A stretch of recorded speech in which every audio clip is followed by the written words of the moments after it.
शस्त्र उठाने से पूर्व मेरे एक प्रश्न पर चिंतन अवश्य कीजिए। यदि मैं आपसे कहूं जो अश्वत्थामा मरा है वो वास्तव में आपका पुत्र नहीं, एक हाथी, तो क्या आपका जीवन आपको पुनः मधुर प्रतीत होने लगेगा? क्या आपका हृदय फिर से करुणा से भर जाएगा? यथार्थ कह रहे वासुदेव, वास्तव में मेरे पुत्र की मृत्यु नहीं हुई।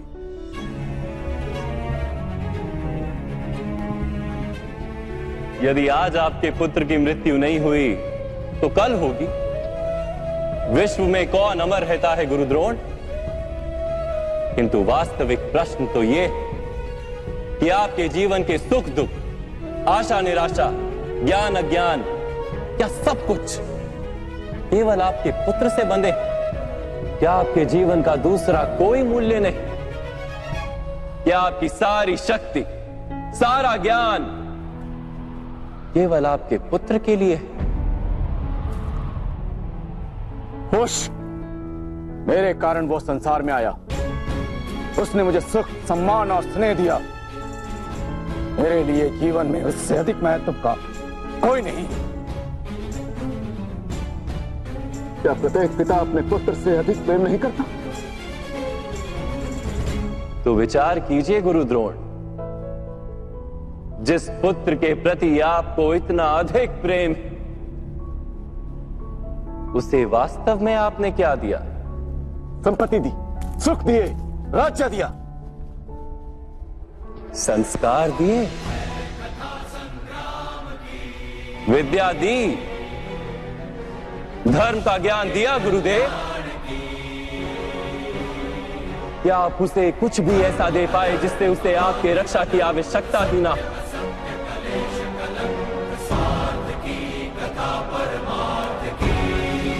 मैं मानता सब अर्जुन तथा अंगराज कर्ण की भांति महान योद्धा नहीं बन पाते, किंतु आप अपने पुत्र को उचित निर्णय लेने का शिक्षण तो दे ही सकते थे। यदि आपने ऐसा किया होता तो आज आपका पुत्र धर्म का शत्रु नहीं होता और आपको भी अधर्म के पक्ष में रहकर युद्ध नहीं करना पड़ता। मैं अपने पुत्र अश्वत्थामा को सारे सुख देने की इच्छा रखता था वासुदेव। मेरे पुत्र अश्वत्थामा के प्रति मेरे मन में प्रेम के कारण। प्रेम तो उन्नति देता है, उचित अनुचित का ज्ञान देता है गुरुदेव। प्रेम होता तो आप भी अधर्म से नहीं बंधते और आपका पुत्र भी अधर्म से छूट जाता।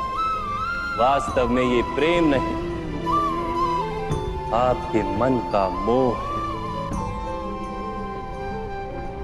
प्रेम और मोह के बीच क्या भेद होता है, क्या आपने कभी विचार किया?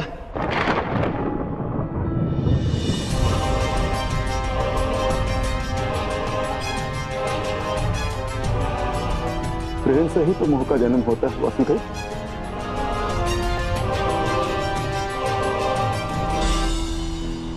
नहीं, वास्तव में जहां प्रेम होता है वहां मोह होता ही नहीं। प्रेम का जन्म करुणा से होता है और मोह का जन्म अहंकार से। प्रेम कहता है कि मेरे पुत्र को ईश्वर संसार के सभी सुख देंगे और मोह कहता है कि मैं अपने पुत्र को संसार के सारे सुख दूंगा। प्रेम कहता है कि मुझे अपने पुत्र पर गर्व और मोह कहता है कि मेरे पुत्र को मुझ पर गर्व हो।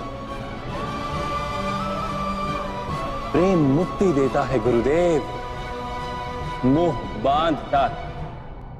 प्रेम धर्म है गुरुदेव और मोह अधर्म।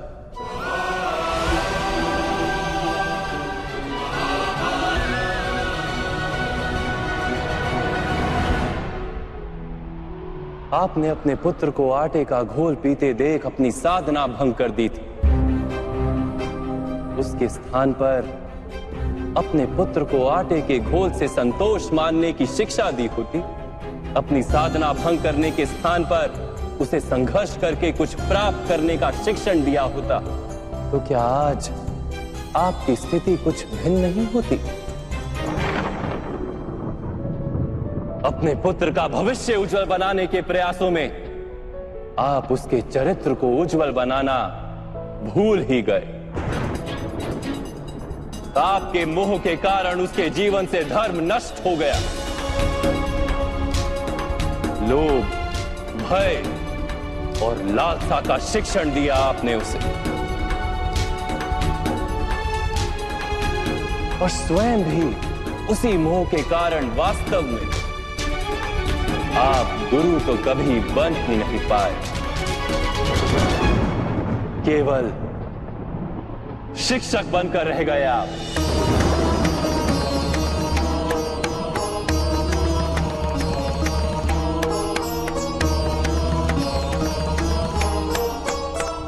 ऐसा क्यों कह रहे हैं वासुदेव? मैंने तो अपने संपूर्ण जीवन में अपने सारे शिष्यों को संपूर्ण निष्ठा से उत्तम बनाने का प्रयास किया है। गुरु वो होता है जो विद्या का दान देता है, विद्या का व्यापार नहीं करता। इसीलिए गुरु को अपने शिष्यों से दक्षिणा की आशा होती है, मूल्य की नहीं। किंतु आपने अपने अमूल्य ज्ञान का मूल्य निश्चित कर दिया। अपने ज्ञान के बदले में अपने शिष्यों से प्रतिशोध मांगकर आपने न केवल अपने जीवन में विष घोल दिया, अपितु अपने शिष्यों के जीवन में भी विष घोल दिया। और ये सब आपके मोह और अहंकार के कारण हुआ। आप गुरु नहीं हैं द्रोणाचार्य। जिस व्यक्ति के हृदय में अहंकार और मन में मोह तथा लालसा होती, उसके हाथों धर्म का कार्य तो हो ही नहीं सकता।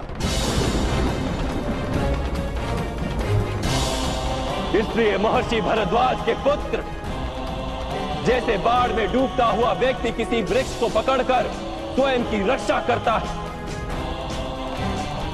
वैसे ही इस अंत समय में धर्म को पकड़ लीजिए। आज समय है उचित निर्णय लेने का। मोह का त्याग कीजिए। मैं इसी क्षण आपके प्राण ले सकता हूं, किंतु मेरी इच्छा है कि आप जीवन में एक उचित निर्णय स्वयं लें।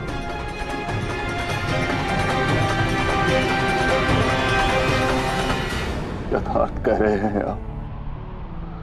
मेरा ही दोष था कि मेरे पुत्र अश्वत्थामा को दंड प्राप्त हुआ।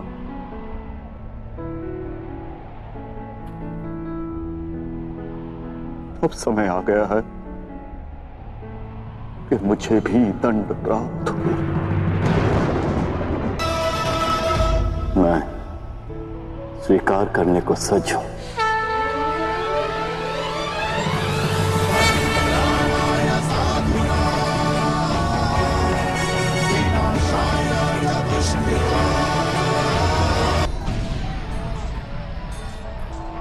मेरा अंत समय आ गया है वासुदेव।